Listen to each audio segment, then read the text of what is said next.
Restaurant worker charged with manslaughter after Hoover police say he accidentally shot a pregnant woman, killing her unborn child. Hoover Police Chief Nick Durzis says 36-year-old Melvin Crumble's gun went off in the kitchen of Walk-Ons on Saturday afternoon. Another employee, a 22-year-old pregnant woman, was hit, killing her unborn child. She's expected to recover. Chief Durzis says he wants people to learn from this shooting. If you carry a gun, there's no reason to bring it in your workplace. I mean, that gun, if it was in a backpack, belongs in the trunk of the car to make sure that it stays safe there.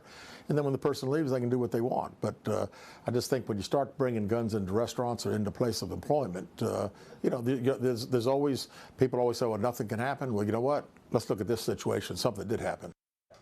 Crumble is being held in the Shelby County Jail. Happening today, the man accused in 2 mass shootings in Birmingham will appear in court today. Damian McDaniel is charged with multiple crimes dating back to 2019, including 2 mass shootings in 2024, one at Hush Lounge, the other at Trendsetters Lounge. He's also charged with capital murder of a criminal witness involving the death of Birmingham firefighter Jordan Melton. McDaniel's court hearing is set for 1 this afternoon. President Donald Trump